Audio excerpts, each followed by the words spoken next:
In the peaceful village of Danur, surrounded by lush green fields and a gentle river, lived an old lady named Pati Meenakshi. She was thin, wore a faded sari every day, and had a hunched back. But her heart was the biggest in the village. Though she had very little, just a small mud house and a banana tree in her yard, every villager would stop by her home for a kind word, a smile, or a warm sip of her herbal tea. The children of the village especially loved her.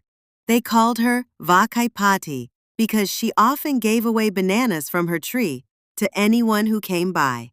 Every morning, Meenakshi Pati would pluck 2 ripe bananas from her tree. One she kept for herself. The other she gave away, either to a school-going child, a passing worker, or a stranger walking hungry on the road. One day, a young boy named Kanan, who often skipped school and roamed around with other kids teasing elders, came across her. "Pati, why do you always give away your banana? You only have 2. You should eat both," he said mockingly. Pati smiled and said, "When I was your age, my mother gave me a boiled sweet potato. I split it into 4 and shared it with my brothers. We didn't have enough, but we had each other." Kanan laughed and ran off, but the words stayed in his mind. Days passed. One day, a poor traveler, hungry and tired, entered the village. He knocked on several doors but was turned away. Finally, he reached Pati Meenakshi's home. Without a word, she invited him in, gave him water, and plucked her last ripe banana.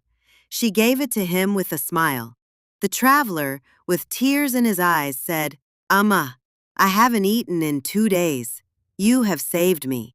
The next morning, that traveler, who turned out to be a retired teacher from another village, went to the school and offered to teach children for free, inspired by the kindness he received. Soon, the school had more students, including Kanan. The traveler told the class the story of a kind old woman who shared her only banana. Kanan's eyes welled up. That day, after school, he went to Pati and gave her a guava he had plucked from a tree nearby. "For you, Pati, I didn't eat it. I wanted to share," he said shyly. Pati's eyes sparkled with joy. From that day, a small movement began in Thanur. Children started bringing fruits, snacks, and even water bottles to share with others. The village slowly changed, not in wealth, but in heart.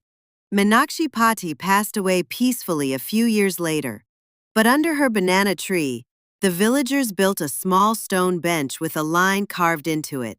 "One fruit shared makes one heart bloom." Moral of the story: sharing isn't about how much you have, it's about how much love you put into what you give.